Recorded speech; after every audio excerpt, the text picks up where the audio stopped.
The room went silent the moment she stood up.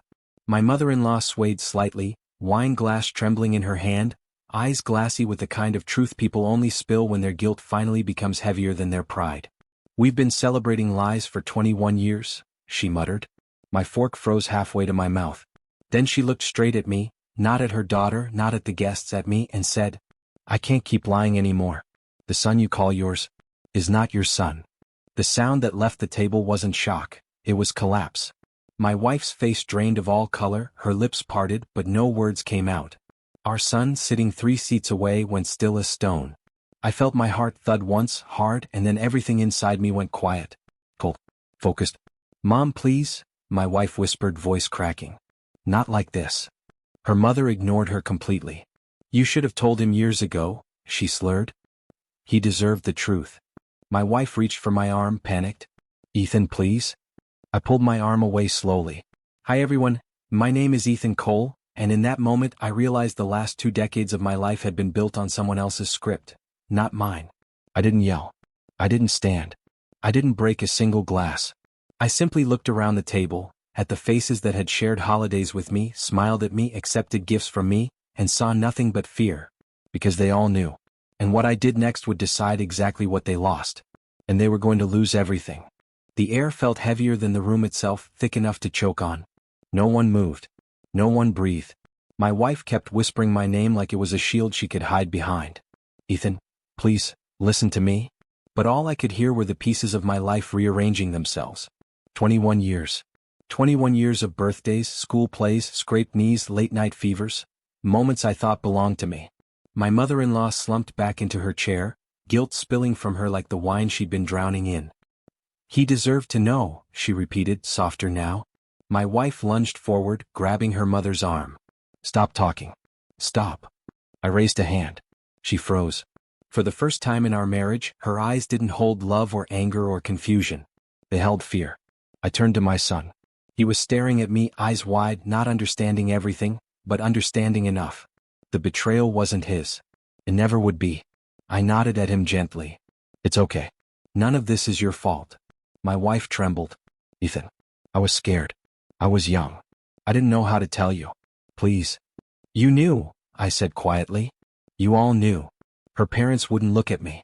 Across the table, her brother shifted uncomfortably, guilty in a way that confirmed he'd known too. So it wasn't one lie. It was a family tradition. I stood up slowly, placing my napkin on the table.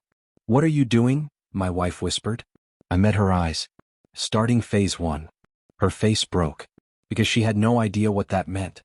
But she knew it wasn't forgiveness. I didn't raise my voice. I didn't touch anything. I didn't storm out.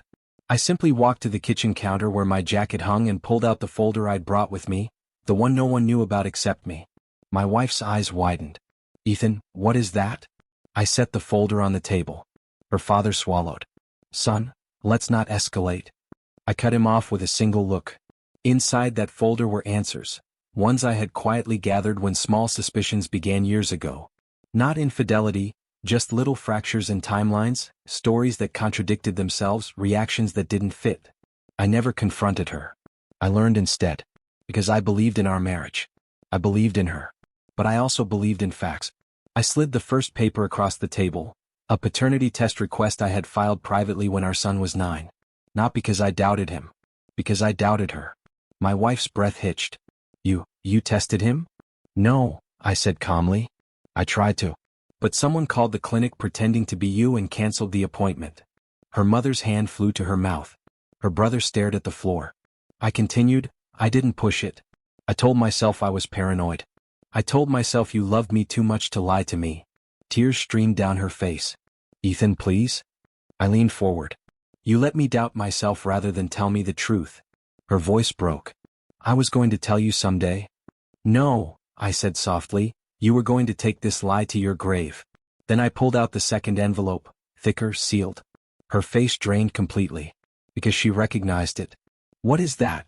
her father whispered. I tapped it once. Phase 2. The entire table went still. Because they finally realized. I hadn't come tonight unprepared. My wife stared at the sealed envelope like it was a loaded weapon pointed straight at her life. Her hands trembled. Her breathing turned shallow. Everyone else? Dead silent, as if sound itself was scared to exist in the same room as the truth. "Ethan, don't open that," she whispered. I didn't sit. I didn't blink. I slid the envelope closer to her. "You recognize it," I said. "Tell them why." She shook her head violently. "Please, please don't." Her brother's voice cracked. "What's in there?" I answered for her. Proof I wasn't the only one she lied to. My wife's mother sobbed quietly, head in her hands.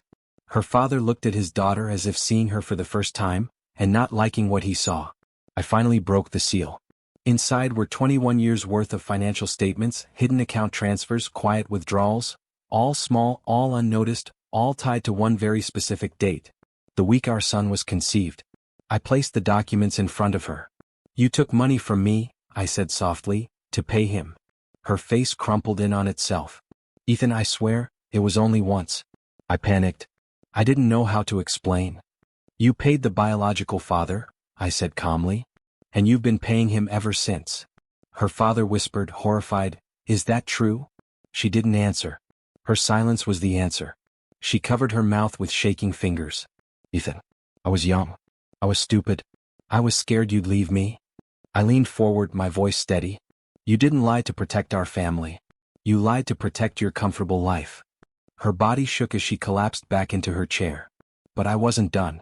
I placed one more document onto the table, the one that made every single person in the room freeze. A legal notice. A timestamp. And my signature.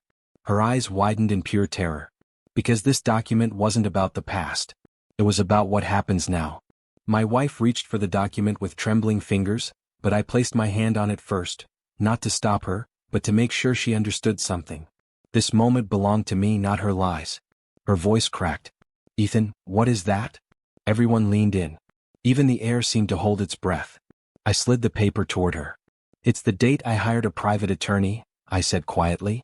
3 months ago." Her head jerked up. 3 months? But you didn't know anything 3 months ago. That's where you're wrong. I looked around the table, at the people who had treated me like family while hiding a secret big enough to break a man. 4 years I ignored red flags. I made excuses. I protected a story I hoped was true. I met her eyes. "But 3 months ago I saw a message on your phone from a number with no name. Just a scheduled payment notification." Her face drained. I had the number traced. The recipient wasn't a bill collector, a friend, or a co-worker. I tapped the legal document once. It was the biological father. Her brother whispered, "My God." I continued, voice steady. "My lawyer advised me to gather evidence quietly, calmly, without confrontation." I gestured to the files. "So while you were lying to me, paying him, and pretending everything was fine, I was documenting everything." Her hands shook violently now. "Ethan, please, don't do this. Don't destroy our family." I looked at her with a calm she didn't expect. "You destroyed it 21 years ago. I'm just acknowledging the ashes." Then I lifted the final page of the notice, the one with a bold title she hadn't seen yet. Her eyes widened in horror as she read it. And the entire room felt the shift. Because what she saw wasn't a threat. It was the beginning of the end. My wife clutched the final page with white knuckles, her eyes darting over the bold heading again and again as if rereading it would somehow change the words. "Petition for complete dissolution of marriage. With financial recompense and custodial reassessment." She looked up at me stunned. "Ethan, please, no. Not like this. Don't file this. We can fix us." "There is no us," I said calmly. "There never was. There was your story and the role you assign me." Her father shook his head slowly. "You planned this, all of this?" "No," I replied. "I planned my escape." My wife tried to stand, but her legs buckled. She grabbed the edge of the table. "Ethan, I was young, I was terrified. Please just listen." "I did listen," I said quietly. "For 21 years, I listened to every lie you coded with affection." The room was silent. I placed the next set of documents on the table, a thick packet of notarized records. "These," I said, "are payment logs. Transfers. Messages. Bank statements. Proof you've been sending him money every year since our son was born." Her mother gasped. Her brother closed his eyes. My wife covered her mouth, sobbing. "I didn't want it to happen. He threatened to expose everything. I thought if I kept paying him, he'd disappear." I raised a hand. "That's the problem. You didn't trust me. You trusted the man who betrayed you." She collapsed back into her chair. I stepped closer, not in anger but in clarity. You didn't just take 21 years from me, I said. You took the chance for me to decide my own life. You took my choice. And now, I'm taking it back. Her breath trembled. Ethan, what are you going to do? I lifted the last page of the packet, the one stamped with a date. Tomorrow morning, I said, this gets filed. Her entire body shook. But she had no idea. That wasn't the real bombshell. The real one was still in my pocket. Every eye in the room stayed fixed on me, but the weight of their stares felt insignificant compared to the truth inside the small sealed envelope I now held between my fingers. My wife saw it and froze. No, she whispered. Ethan, what is that? What else did you do? I didn't answer immediately.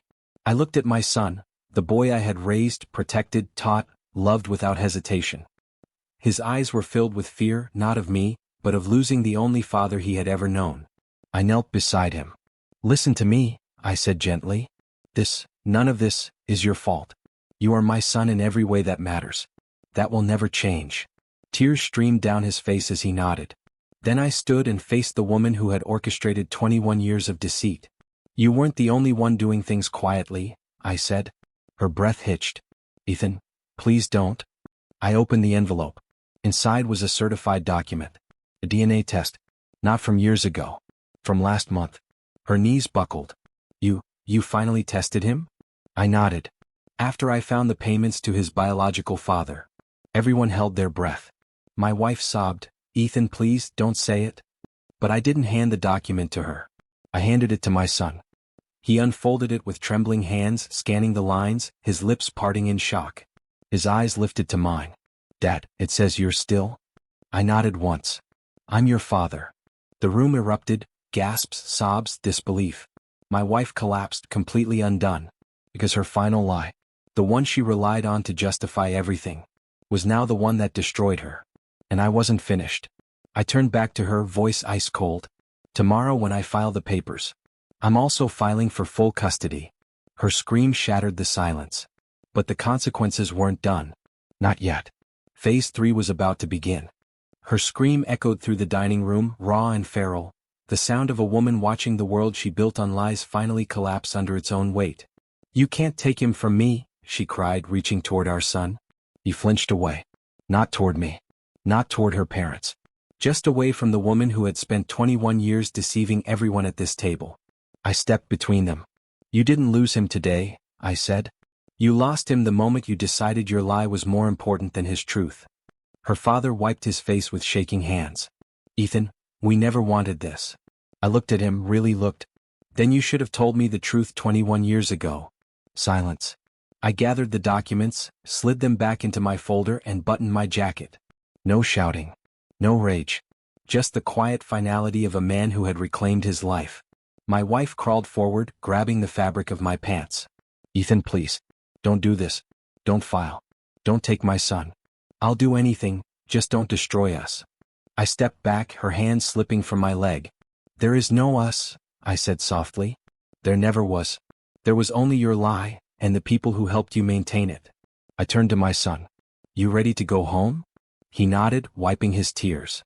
As we walked to the door, I paused, looking back one last time.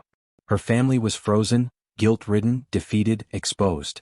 My wife was on her knees, sobbing into her hands. And I felt something unexpected. Not anger. Not triumph. Not revenge. Closure. A clean ending to 21 years of falsehood.